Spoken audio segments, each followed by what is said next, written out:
471. Madame Berger, vous avez la parole. Merci, Monsieur le Président, Monsieur le rapporteur, Madame la Ministre. L'activité partielle que vous avez mise en place, elle permet bien aux artistes et aux techniciens du spectacle de pouvoir y avoir accès. La difficulté que l'on rencontre, c'est une difficulté de mise en œuvre pour une raison simple, c'est qu'il y a des usages dans un certain nombre de professions qui font que, par exemple, les promesses d'embauche, elles ne sont pas forcément formalisées de la même manière. Et dans le monde de la culture notamment, ces promesses d'embauche, elles peuvent être formalisées par mail, elles peuvent être formalisées par SMS, et ça n'est pas suffisant aujourd'hui pour mettre en œuvre l'activité partielle. Et nous avons un certain nombre d'entreprises dans le monde de la culture qui renoncent à utiliser l'activité partielle.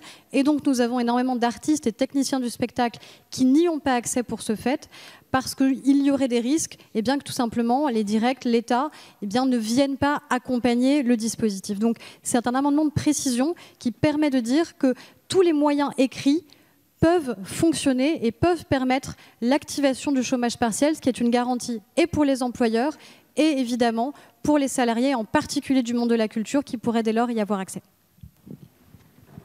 Merci. Monsieur le rapporteur. Merci, Monsieur le Président. Madame Berger, je connais votre engagement sur le sujet, je tiens à le saluer, ainsi que tous les collègues qui ont co-signé votre amendement. Vous soulevez une difficulté de mise en œuvre pratique et votre amendement propose de conforter le droit et de rappeler que dès lors que l'employeur a formalisé sa proposition d'embauche par écrit, quel qu'en soit le support, email compris, les parties sont liées et l'activité partielle peut s'appliquer. Et si une difficulté est constatée dans la pratique, et vous l'avez constatée dans la pratique, nous devons, je crois, la lever. C'est pourquoi je donnerai un avis favorable à votre amendement. Je vous remercie. Merci, Madame la Ministre. Oui, Madame la députée, je crois que vous avez raison de vouloir veiller à la bonne exécution des mesures qui sont prises, parce que le droit c'est bien, mais le droit qui s'applique c'est mieux. Et votre amendement vise à permettre au gouvernement de préciser que tous les moyens écrits formalisant une promesse d'embauche sont valides pour sécuriser les employeurs comme leurs salariés dans le domaine du spectacle. Comme vous l'avez rappelé, le recours à l'activité partielle est ouvert aux artistes et aux techniciens du spectacle. Et il a été précisé que les salariés ayant des promesses d'embauche formalisées avant le 17 mars pouvaient être couverts par l'activité partielle. Alors, en vrai, la jurisprudence et la pratique font que la nature du support écrit importe peu. Aujourd'hui, ça peut déjà être un courriel ou un SMS, à condition qu'il y ait évidemment les éléments constitutifs d'une promesse d'embauche, c'est-à-dire la date d'embauche et l'accord des deux parties. Donc aujourd'hui, cela suffit, et dans ce sens-là, je pourrais dire que c'est satisfait. Ceci dit, si vous estimez que c'est mieux de le préciser, même si c'est la jurisprudence et la pratique, rien ne s'y oppose, parce que c'est effectivement le droit, et si ça permet de le faire mieux connaître, je émettrai un avis favorable. Merci, Madame Kuster.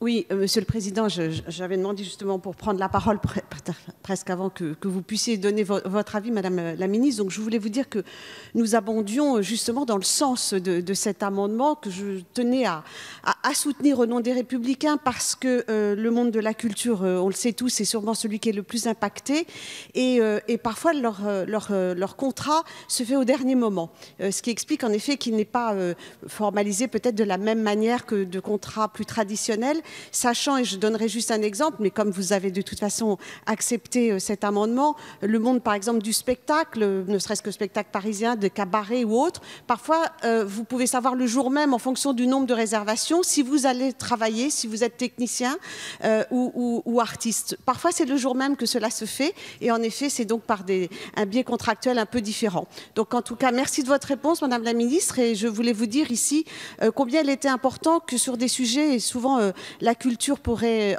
nous réunir plus souvent, eh bien, nous sommes heureux d'être à vos côtés pour voter cet amendement. Je vous remercie. Monsieur Bernalicis a demandé la parole. Merci, Monsieur le Président. Juste pour dire, bon, je vois bien la relation salarié, le chômage partiel, et de l'ouvrir plus largement, et c'est une bonne chose en soi. Sauf que ça ne vient pas combler complètement le désarroi qu'il y a dans le monde de la culture, que ce soit pour ceux qui sont à la fois à l'intermittence ou même les plasticiens qui demandent des aides et pour lesquels mon collègue Michel Larive a fait notamment une tribune dans la presse très récemment, parce qu'il y a eu des annonces qui ont été faites par l'exécutif, notamment par le président de la République, en disant qu'il prendrait une année blanche pour tous les intermittents, mais on ne sait pas comment, on ne sait pas quand, on ne sait pas de quelle manière, on n'en sait pas plus parce qu'a priori il y aurait des contreparties à fournir par les artistes dans des structures. Enfin bon, voilà, tout ça est assez flou et nébuleux. Et je ne voudrais pas que, par le biais de cet amendement, on oublie tous ceux qui n'auront droit jusqu'à présent à rien, sans compter ceux qui rentrent dans le monde de la culture, qui n'étaient pas loin d'avoir toutes leurs heures pour avoir le statut d'intermittent et qui sont à 2 mois, 3 mois près, parce qu'il y a eu le confinement, ne pourront pas compléter leurs heures et à qui on dira pour vous, c'est tant pis. Donc je tiens à dire qu'on est encore loin du compte pour rassurer les artistes, les auteurs, voilà, tous les gens qui font vivre l'âme de notre pays. Monsieur Fuchs, vous avez la parole. Merci, Monsieur le Président. Oui, il y avait concorde autour de cet amendement, même si effectivement les directives qui avaient été données visent à intégrer cet amendement. Dans la pratique, il y a encore des cas, effectivement, où ce n'est pas le cas. Donc nous soutiendrons avec beaucoup de force cet amendement.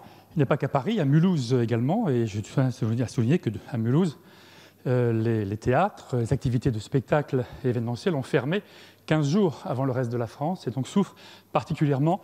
Et pour répondre à M. Bernalicis, cet amendement ne vise pas intégralement à conforter les milieux de la culture, c'est une partie, et le reste, bien sûr, il y a un plan. Je vous renvoie au plan lancé par le Président de la République et par Franck Riester, et l'ensemble de mouvements qui ont été lancés dans les départements également. Il y a des aides pour les associations, dans celui du Haut-Rhin par exemple, et donc c'est à l'ensemble des acteurs de conforter cet univers de la culture et de l'événementiel, et cet amendement y contribue amplement. Je mets donc au vote l'amendement, avis favorable de la Commission et du Gouvernement, qui est pour, contre, adopté.